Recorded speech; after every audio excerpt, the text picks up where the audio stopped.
Alors, bonjour tout le monde. Merci à la maison d'être présent avec nous aujourd'hui pour cette conférence qui porte sur les études libres pardon, à l'Université de Montréal. Mon nom est Véronique, je serai votre animatrice pour cette conférence-ci.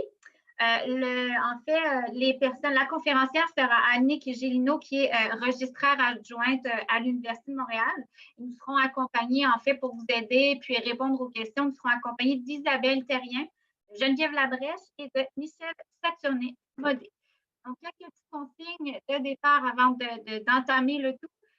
Cette conférence sera enregistrée et disponible pour rediffusion sur le site Les portes ouvertes de l'Université de Montréal se poursuivent. Cependant, pour toute la durée de cette séance, votre micro et caméra sera fermé. La séance durera un maximum de 45 minutes et nous vous demandons de poser vos questions sous l'icône Q et R ou Q et A dans le bas de cette fenêtre. Nous allons aller à une courte présentation et par la suite, nous y répondrons de vive.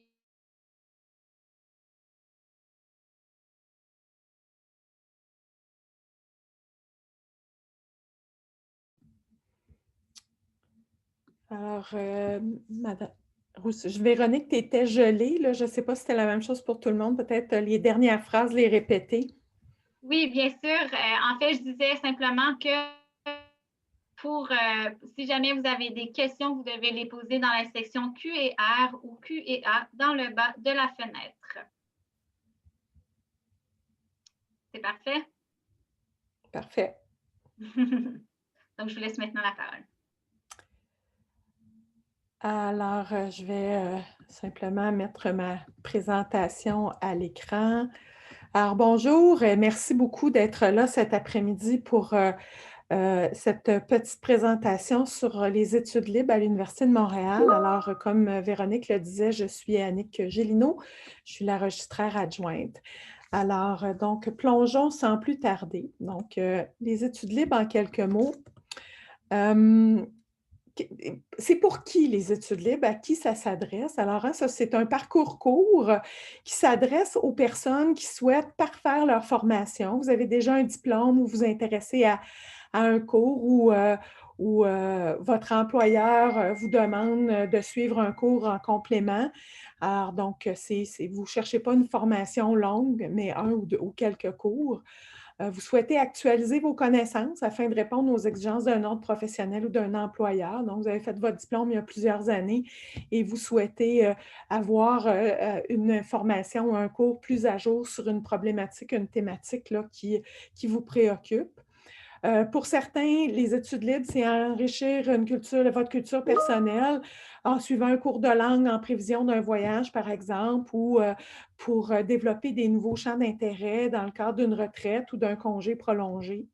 Ça peut être aussi pour découvrir une nouvelle discipline avant de vous engager dans un programme régulier. Ça peut être long, un programme d'1 an, de 2 ans ou de 3 ans. Alors, suivre un ou deux cours pour vérifier votre intérêt, c'est une façon aussi de choisir un programme régulier à terme. Et dans certains cas, ça peut être pour réaliser certains préalables pour être admissible dans un programme régulier. Évidemment, ce sont des préalables de niveau universitaire. Les préalables de niveau collégial sont faits au niveau collégial. Alors, on a préparé, là, on met le site sur le site du registraire, sur le site de l'Université de Montréal, donc registraire.umontréal.ca. Vous avez 5 vidéos qui vous présentent les études libres et qui vous présentent aussi là, des situations, c'est fictif, mais ça représente là, des individus qui ont des profils types là, qui choisissent de s'inscrire aux études libres à l'Université de Montréal. Alors, je vous invite à aller fureter sur le site là, pour consulter ces documents-là qui sont à votre disposition.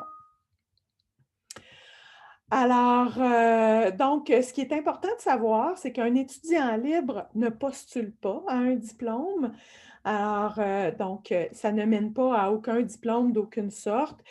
Par ailleurs, les cours qui sont faits permettent d'obtenir les crédits dans la mesure où les évaluations sont réussies. Donc, oui, un étudiant libre doit faire les évaluations dans les cours tels qu'ils sont prévus au plan de cours. Mais une fois que le parcours libre est terminé et si vous choisissez d'aller vers un programme régulier, que ce soit un certificat ou un baccalauréat au premier cycle ou un DSS, une maîtrise au deuxième cycle ou même un doctorat au troisième cycle, si le cours que vous avez réussi aux études libres s'inscrit dans le parcours du programme régulier que vous visez, il est possible de demander à ce qu'il soit transféré et à ce qu'il soit contributoire à l'obtention de ce diplôme-là. Voilà. Donc, des fois, ce n'est pas nécessaire, c'est pas ce qui est recherché, mais d'autres fois, c'est possible de se faire reconnaître les cours qui sont faits là, dans des programmes réguliers. En termes de critères d'admissibilité, alors, toute personne n'est pas nécessairement admissible aux études libres. Alors, on a en fait 3 programmes d'études libres à l'Université de Montréal. On a un diplôme de premier cycle pour lequel les conditions d'admissibilité sont d'abord soit d'être diplômé d'un diplôme d'études collégiales ou d'un diplôme équivalent si la personne a fait des études hors Québec. Ou un diplôme d'études secondaires complété avec au moins 4 années d'expérience pertinente. Alors ça, c'est pour faire des cours de premier cycle, donc de niveau baccalauréat, certificat, ce sont des cours de premier cycle. Pour les étudiants qui ont déjà un diplôme de premier cycle, soit déjà un baccalauréat ou une licence. Souvent, à l'étranger, on parle de licence qui est l'équivalent d'un baccalauréat. Le baccalauréat français est reconnu comme étant l'équivalent d'un DEC. Donc, aux études supérieures, pour faire des cours de niveau maîtrise, donc de deuxième cycle, il faut être titulaire d'un diplôme de grade de premier cycle, donc soit un baccalauréat ou une licence en Europe, en Afrique, c'est généralement une licence ou un baccalauréat.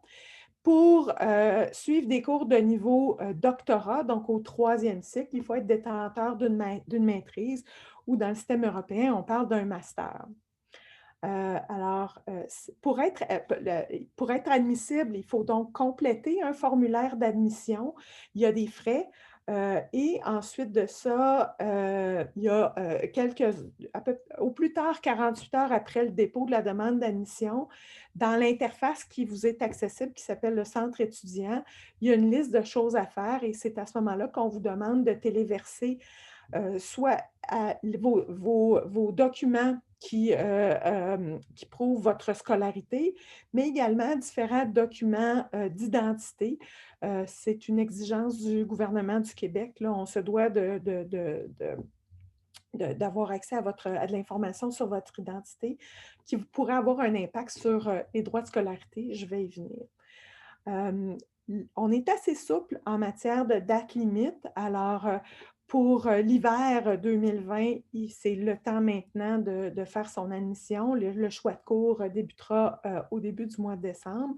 Pour ceux et celles qui s'intéressent à des études libres à l'été ou à l'automne 2021, pour l'automne, l'admission sera le formulaire d'admission sera disponible au début du mois d'avril. Les dates seront affichées sur le site Internet.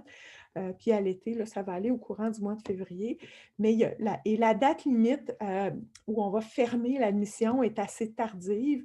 Alors, dans la mesure où le cours qui est visé n'est pas commencé, il est possible d'être admis tardivement aux études libres. Alors, par exemple, il y a un cours qui vous intéresse qui se donne en formule intensive sur une fin de semaine au mois de mars. Et il vous intéresse, il répond à vos besoins. Alors, vous pourriez, jusqu'au mois de février, demander l'admission aux étudiants libres pour suivre ce cours-là. Évidemment, tous les cours qui commençaient au début du mois de janvier, ça ne sera pas possible de pouvoir les choisir à l'inscription, puisque ça ne permettrait pas, ce ne serait pas un gage de succès que de vous permettre de suivre un cours pour lequel il y a déjà plusieurs semaines qui sont commencées. Alors, je parlais de coûts. Donc, il y a des frais qui sont associés aux études libres. D'abord, il y a un frais d'admission qui est autour de 25 qui est à payer au moment du dépôt de la demande d'admission. Mais également, chaque cours, il y a des frais qui sont prévus, comme dans un programme régulier. C'est la même tarification qui s'applique à un cours, que ce soit dans un programme régulier ou dans le cadre des études libres. Le coût des études au Québec, c'est réglementé par le gouvernement du Québec, est basé sur 2 éléments. D'abord, le nombre de crédits. Hein. Un cours peut avoir 1, 2, 3, 4 crédits. Ça dépend de chacun des cours. Alors, un cours de 3 crédits ne coûte pas tout à fait la même chose qu'un cours de 1 crédit. Mais également, la tarification va être basée sur le statut légal au Canada de l'étudiant. Alors, le gouvernement du Québec donne un privilège à ceux qu'il reconnaît comme étant des résidents du Québec. Et quand on est né au Québec, on est d'emblée résident du Québec, mais si on n'est pas né au Québec, il y a différentes situations qui permettent d'obtenir ce privilège-là. Et donc de bénéficier d'un tarif assez bas. Sinon, on peut être considéré comme Canadien non résident du Québec ou étudiant international.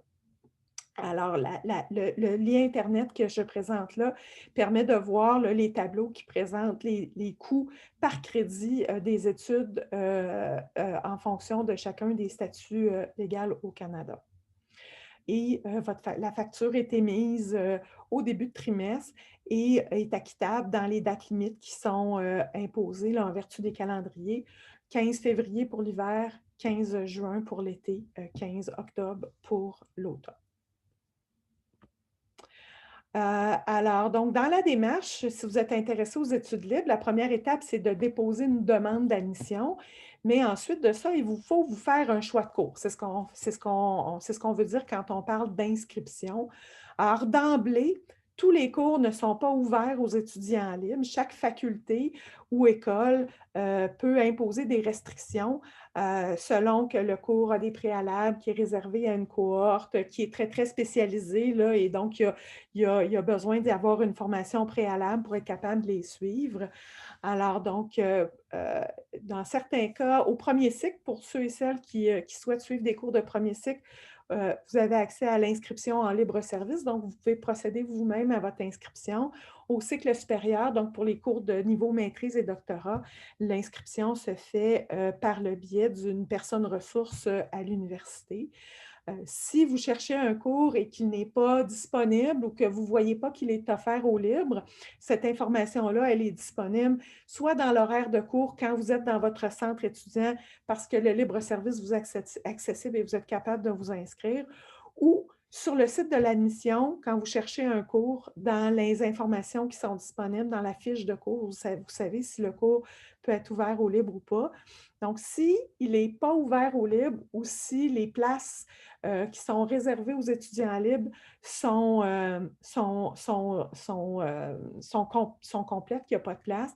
Alors, il est possible on vous invite à nous contacter, donc à contacter l'équipe des étudiants libres par le biais d'un formulaire et on pourra vous accompagner auprès des unités qui sont responsables des cours qui vous intéressent pour voir s'il est possible d'obtenir une place dans le cours, même s'il n'y en aurait plus compte tenu du nombre de places qui avaient été pensées ou en fonction de votre profil. Je donne un exemple qui est, moi je suis travailleuse sociale, j'ai fait un bac en travail social il y a une quinzaine d'années. La notion d'identité de genre n'existait pas quand j'ai fait mon bac et il existe un cours de 3e année ou en baccalauréat en travail social qui n'est pas ouvert au libre. Alors, peut-être que parce que j'ai un baccalauréat, déjà, le responsable de programme pourrait peut-être accepter de m'accueillir dans ce cours-là, étant donné que je suis déjà dans la profession, que j'ai une expérience, que j'ai déjà un diplôme dans cette discipline-là. Il n'y a pas de garantie, mais si on ne le demande pas, c'est sûr qu'on ne peut pas se faire ouvrir cette porte-là. Ce qu'il faut savoir aussi à l'inscription, c'est qu'il y a des maximums de crédits qui sont accordés aux étudiants. Donc, un étudiant libre ne peut pas au total dépasser un maximum de 18 crédits au total. La majorité des cours à l'université comptent 3 crédits, donc on parle d'un maximum d'environ 3 cours et un maximum de 12 crédits par trimestre. Au cycle supérieur, on parle d'un maximum de 8 crédits, donc moins de 9 par discipline. En fait, l'objectif de ça, compte tenu des raisons pour lesquelles, tantôt, j'indiquais pourquoi devient-on étudiant libre, bien, l'idée, c'est que si vous souhaitez poursuivre, il est probablement plus intéressant pour vous de migrer, de regarder des programmes réguliers pour compléter la formation et à ce moment-là aussi obtenir un diplôme. Donc, dans les programmes, on parle de programmes, si ce n'est pas des études libres, vous avez des micro-programmes qui sont des programmes de 9 à 18 crédits. Il y a des certificats ou des mineurs de 30 crédits, des majeurs de 60 ou des bacs de 90 crédits et plus. Donc, il y a une panoplie de programmes et donc, selon vos intérêts, on vous encourage fortement si le goût des études ou vos besoins vont au-delà des maximums qui sont prévus à aller vers un programme régulier. Finalement, par rapport à l'inscription, sachez que quand vous êtes admis comme étudiant libre, votre dossier demeure ouvert tant et aussi longtemps qu'il n'y a pas eu 4 trimestres consécutifs sans inscription. Alors, par exemple, vous êtes admis à l'hiver 21, vous suivez un cours, à l'été, ça ne donne pas, à l'automne, il y a des raisons personnelles ou professionnelles qui font en sorte que vous n'êtes pas disponible, mais à l'hiver 22, vous décidez de revenir. Alors, tant et aussi longtemps que vous n'avez pas atteint les maximums de crédits prévus ou que vous n'avez pas atteint 4 trimestres sans avoir fait une inscription, vous avez accès sans frais à vous inscrire, à faire un choix de cours pour un trimestre à venir. Alors voilà, donc peut-être dernière chose, je parlais de faire les évaluations tout à l'heure. Ben oui, quand on est étudiant libre, on doit faire les évaluations. La façon de ne pas faire les évaluations quand on est étudiant libre, c'est de devenir auditeur. Et pour être auditeur, il faut demander l'admission au programme, il faut s'inscrire au cours, mais pour être inscrit au cours et ne pas faire les évaluations, il faut préalablement avoir l'autorisation de l'enseignant, qu'il soit professeur ou chargé de cours. Et il faut quand même payer les frais qui sont associés, les frais de scolarité qui sont associés au cours. Alors, c'est vraiment la décision de l'enseignant d'accepter que vous soyez un observateur, dans le fond, ou un auditeur dans un cours. Et l'autre élément aussi, il y a des dates limites pour s'inscrire. Donc, et ça introduit la question des règlements. Donc, il y a des règlements qui encadrent les études à l'Université de Montréal, un règlement pour les études de premier cycle, donc de niveau baccalauréat, et un règlement pour les études de niveau cycle supérieur, donc de niveau maîtrise et doctorat. Les règlements prévoient, entre autres, des dates limites d'annulation, donc où on peut dire « je ne veux plus du tout suivre de cours et je serai même remboursé ou les frais seront annulés sur ma facture ». Il y a aussi des dates d'abandon, c'est-à-dire que c'est assez avancé dans le trimestre, puis pour toutes sortes de raisons qui sont personnelles, vous êtes en situation où vous pensez ne pas réussir le cours et vous préférez le laisser tomber. Si vous n'abandonnez pas formellement le cours, c'est un échec qui va être inscrit au relevé de notes, mais en abandonnant le cours, on met la mention ABA et ça n'a pas d'incidence sur votre moyenne ou ça ne constitue pas une tâche à votre dossier, là, au même titre qu'un échec. Et donc, il y a des dates limites pour s'inscrire, annuler, abandonner des cours. Il y a des règlements qui encadrent le plagiat, les modes d'évaluation. Voilà. Donc, il y a toute une série de règlements qui s'appliquent de la même façon aux étudiants libres qu'aux étudiants réguliers.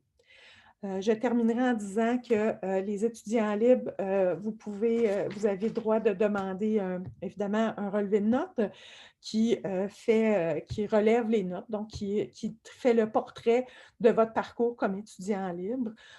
Donc, selon vos besoins, que ce soit pour une admission dans une autre université en disant je vais faire reconnaître les cours faits comme étudiant libre à l'Université de Montréal dans un programme que je vais faire ailleurs, que ce soit pour vos propres besoins parce que vous souhaitez avoir un registre officiel, le document officiel, que ce soit pour un employeur, pour vous faire rembourser, par exemple, les droits de scolarité si c'est la politique de votre employeur ou pour avoir, peu importe ce qui vous est demandé. Alors, vous pouvez commander un relevé de notes officiel. Il y a des frais qui sont associés à ça, mais également, vous avez accès dans votre centre étudiant à une copie numérique qui peut se transformer en PDF de votre relevé de notes.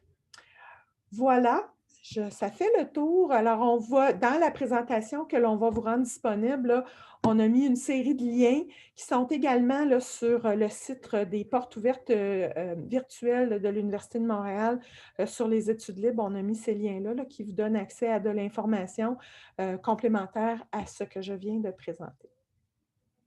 Voilà, Merci pour moi, beaucoup, ça fait le Madame tour de ma Gélineau. présentation. Oui, merci beaucoup. C'était beaucoup plus clair, en fait, ce qu'est les études libres. Merci pour ces explications-là.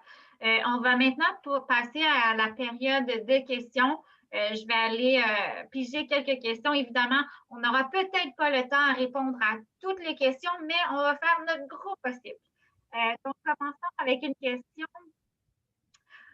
Bonjour. Est-il possible de déposer une demande d'admission pour la session d'automne 2021, en fait, une demande en tant qu'étudiant libre à une session antérieure, par exemple à l'hiver ou à l'été 2021? Oui, donc si vous visez un programme régulier à l'automne 21, il est tout à fait possible de façon parallèle de demander l'admission et de l'inscription pour des cours dans des trimestres, soit à l'hiver prochain ou à l'été, tout à fait. Dans le fond, on va regarder votre admissibilité. Alors, par exemple, si vous êtes un étudiant collégial et n'avez pas fini votre diplôme d'études collégiales, même si vous demandez les études libres avant d'avoir fini votre DEC et donc avant de commencer le programme régulier, ça ne sera pas possible. Mais si vous rencontrez, au premier cycle, si vous rencontrez déjà les conditions d'admissibilité des études libres, absolument, vous pouvez déjà commencer. Moi, à ce moment-là, si vous êtes admis, je vous encourage fortement à contacter la personne responsable du programme que vous visez à l'automne pour vous assurer que votre choix de cours qui est fait avant votre arrivée dans le programme régulier puisse être transféré et être reconnu dans votre programme régulier quand vous serez admis et que vous débuterez ce parcours-là à l'automne prochain. Exactement. Donc, on comprend dans le fond que la première étape, c'est je dépose ma demande d'admission et après ça, je fais mon choix de cours là, lorsque je serai admis en tant qu'étudiant libre. Exactement. Excellent. Merci pour cette précision. J'ai une question. En fait, pourriez-vous me donner le lien du formulaire pour compléter une demande dans un cours qui n'est pas offert aux études libres? Le formulaire va être disponible une fois que vous allez être admise ou admis. Là, je ne sais pas si c'est… Une fois que la personne est admise, c'est là que le formulaire devient disponible. Excellent, merci. J'ai une autre question. En fait, on demande, en tant qu'étudiant libre, est-ce que j'ai accès aux différents services, par exemple la bibliothèque, le CEPSUM, donc différents services aux étudiants? Absolument. Un étudiant libre est un étudiant de l'Université de Montréal. Il y a certains services, la bibliothèque, là, sans aucun doute. Pour les services aux étudiants, quand on parle au service psychologique, le conseiller en orientation ou le CEPSUM, bien, des fois, il y a une tarification en fonction de votre statut. Le statut étant, est-ce que vous êtes considéré à temps plein ou à temps partiel? Alors, c'est en fonction du nombre de crédits. Au premier cycle, on est considéré à temps partiel quand on est à temps plein, quand on est inscrit au moins à 12 crédits. Et au cycle supérieur, on est considéré à temps plein quand on est inscrit à au moins 9 crédits. Alors, vous comprendrez qu'aux études libres, il n'est pas possible d'être considéré à temps plein quand on est au cycle supérieur. Parfait. Dans le fond, pour trouver toute cette information-là, elle est disponible sur le site du bureau du registraire, dont le lien apparaît dans le clavardage. Exactement, oui. Parfait. Puis, il ne faut pas hésiter. Au bureau du registraire, on a un service de première ligne d'appel. Alors, le numéro de téléphone, c'est le 514-343-7212. Et sur notre site Internet aussi, on a un formulaire là, où on peut, si vous ne souhaitez pas si vous préférez l'écrit au téléphone, vous pouvez utiliser le formulaire qui est en ligne sur le site là, pour nous joindre, dans la section pour nous joindre du site registraire.umontréal.ca et l'équipe qui est là est en mesure de répondre à beaucoup de questions ou à vous référer au service qui sera en mesure de répondre à toutes vos questions. Excellent, merci. J'ai d'autres questions aussi. Bonjour, une question de Célestine.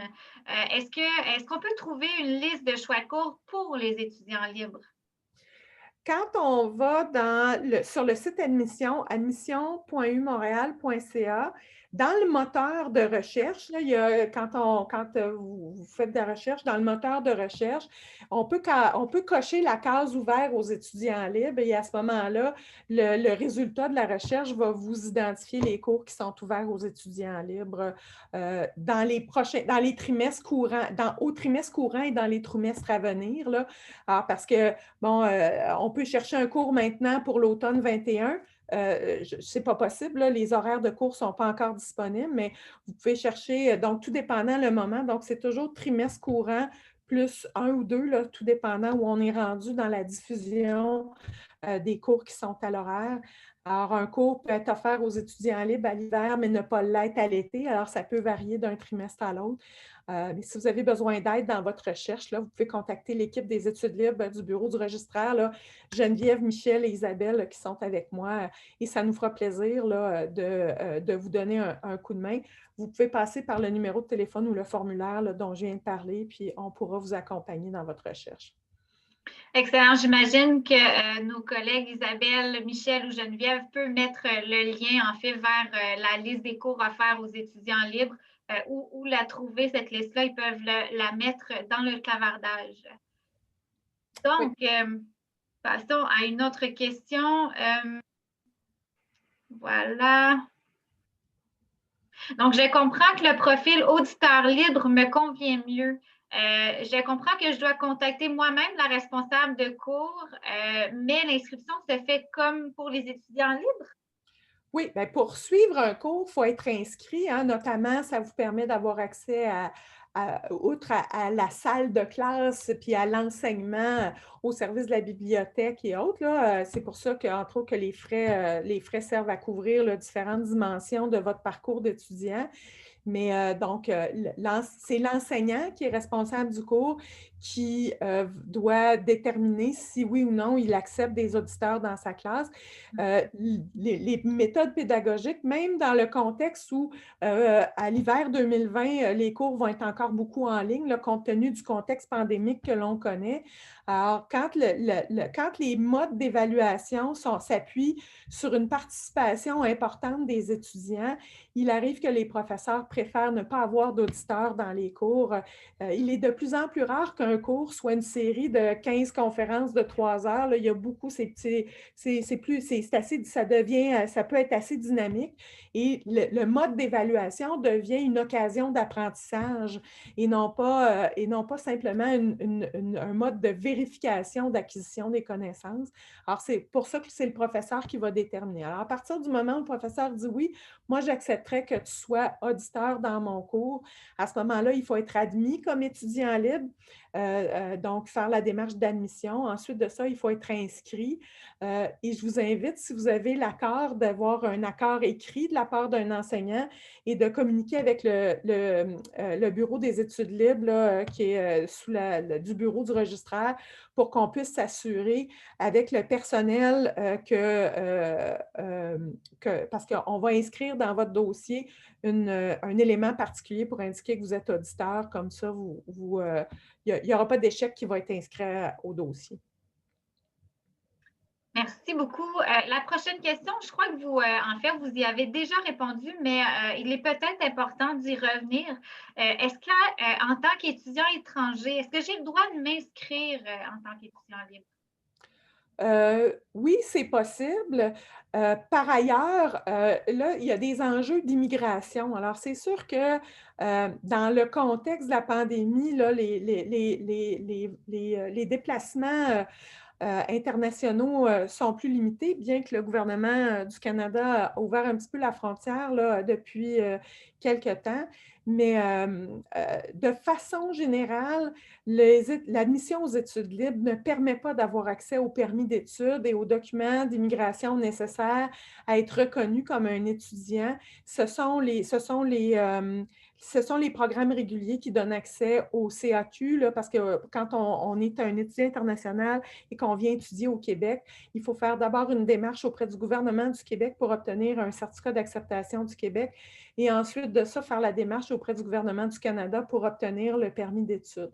Alors oui, c'est possible, mais c'est peu fréquent, Mm. et à ce moment-là, si jamais c'est un avenue que vous envisagez, moi, je vous conseillerais, avant de faire des démarches d'admission et d'inscription, de contacter le Bureau des étudiants internationaux à l'Université de Montréal, qui est en mesure de vous donner des conseils sur les façons de procéder là, pour vous assurer d'avoir les documents conformes, parce qu'un étudiant international qui n'a pas les documents conformes peut se voir désinscrire. Alors, pour pas que vous fassiez toute une démarche puis qu'au final, on soit obligé de vous désinscrire, les spécialistes de l'immigration à l'université et la loi canadienne encadre qui peut donner des conseils d'immigration, et à l'Université de Montréal, c'est le Bureau des étudiants internationaux. Oui, et si je peux me permettre d'ajouter, en fait, vous pouvez confirmer, c'est qu'un étudiant, en fait, qui n'est pas résident permanent du Canada, du Québec ou citoyen canadien, doit obligatoirement être inscrit à temps plein. Alors que des études libres, si je ne me trompe pas, c'est plus faire un cours par-ci, par-là, à temps partiel. Donc, c'est peut-être moins destiné de vraiment rechercher à intégrer un programme. Exactement. Il arrive pour toutes sortes de raisons qu'il y en ait des étudiants qui prennent un temps plein à un moment donné, mais effectivement, c'est moins fréquent. On voit Mhm. davantage des gens qui cheminent à temps partiel aux études libres. Parfait, merci beaucoup. Est-il possible d'avoir le contact d'une personne qui nous aide à faire notre choix de cours? Ça, je pense qu'on a des personnes ressources. Vous avez une page, en fait, qui comprend là, des coordonnées de chacune des personnes ressources par programme, n'est-ce pas? Bien, en fait, oui, en fait, il y a deux aspects dans votre question. D'abord, pour vous aider à faire votre démarche d'inscription, les coordonnées du bureau du registraire que j'ai donné tout à l'heure, le 343-7212, ou le formulaire qui est disponible sur le site, les équipes du bureau du registraire peuvent vous aider à naviguer dans votre centre étudiant et à faire la transaction de choix de cours. À savoir quel cours vous convient. Là, on n'est pas positionné au bureau du registraire pour le faire parce qu'on n'est pas les spécialistes de toutes les disciplines qui s'offrent à l'Université de Montréal. Alors, à ce moment-là, soit de façon, vous identifiez, si vous êtes en mesure de le faire, la personne ressource qui s'occupe de gérer les cours dans un département. Dans notre jargon, on l'appelle la TGDE. C'est la personne ressource des étudiants là, dans le cheminement des programmes réguliers. Mais si vous ne savez pas trop comment trouver cette personne-là, vous pouvez contacter l'équipe du bureau du registraire, et nous, en fonction de vos préoccupations, on va vous aider à identifier la bonne personne dans la bonne faculté qui va pouvoir vous aider à bien répondre à votre besoin de formation. Merci beaucoup, Madame Gélineau. En fait, on a fait le tour des questions. On a réussi à répondre à toutes les questions. Merci beaucoup à la maison d'avoir participé. Avant de vous quitter, je tiens à repréciser que les portes ouvertes, en fait, se poursuivent, qu'on aura plusieurs activités au courant du mois de novembre et début décembre. Donc, revenez nous voir sur la page Les portes ouvertes se poursuivent pour connaître la programmation. Merci, Madame Gélineau, d'avoir présenté ce sujet des études libres. Bien, ça me fait bien plaisir. Merci à toi, Véronique, pour avoir animé. Merci également à Geneviève, Michel et Geneviève d'avoir été là en support moral. Puis je vous remercie tous là, de votre intérêt pour les études libres. Puis je vous invite à poursuivre la discussion avec tous les moyens de communication que vous avez avec l'équipe des études libres. N'hésitez pas à nous interpeller. On est là pour répondre à vos questions et à vous aider dans votre démarche là, pour accéder aux études libres à l'Université de Montréal. Je vous souhaite une excellente soirée.